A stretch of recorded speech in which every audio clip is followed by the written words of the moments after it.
ایک کسان اور لڑکے کی شاندار کہانی۔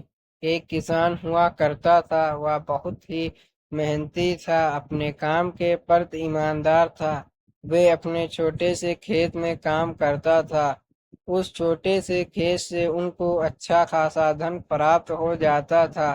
5 سے 6 سالوں بعد انہوں نے کڑی محنت کر خوب دھن ارجت کیا تتھا آس پاس کے سبھی زمین کو خرید لیا۔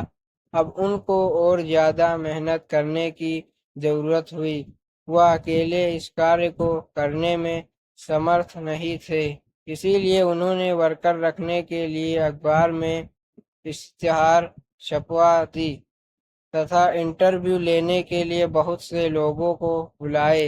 وہ سبھی سے سوال کرتے ہیں کہ آپ کو ایگریکلچر کے بارے میں کیا نالج ہے، یعنی کھیتی باڑی کا کون سا کام آتا ہے۔ لوگوں نے الگ الگ جواب دیے۔ کسانوں کو ان سبھی کا جواب سمجھ میں نہیں آیا۔ پھر ایک لڑکا آیا، ان سے بھی یہی سوال پوچھا۔ اس لڑکے نے جواب دیا۔ اس کی اس جواب کو سن کر کسان کو اٹپٹا ضرور لگا، لیکن اس کو کام میں رکھ لیا۔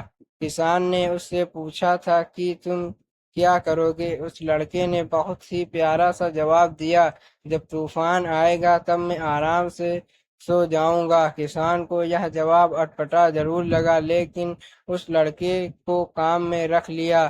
اب اس کا کیا مطلب ہے، آئیے دیکھتے ہیں۔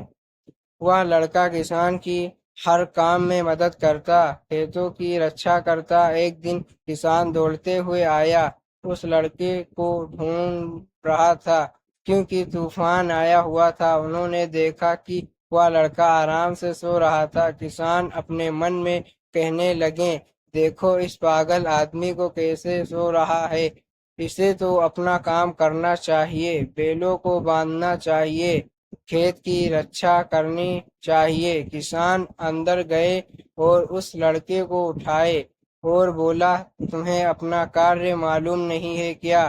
لڑکے نے جواب دیا، میں نے آپ سے پہلے ہی بولا تھا، جب طوفان آئے گا تب میں آرام سے سو جاؤں گا۔ کسان کہنے لگے، یہ پاگل بیوقوف آدمی میرے پلے کیسے پڑ گئے؟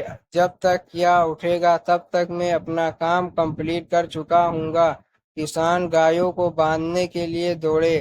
جب وہاں پہنچے تب انہوں نے دیکھا کہ سبھی کاریہ پہلے سے ہی ہو گیا تھا۔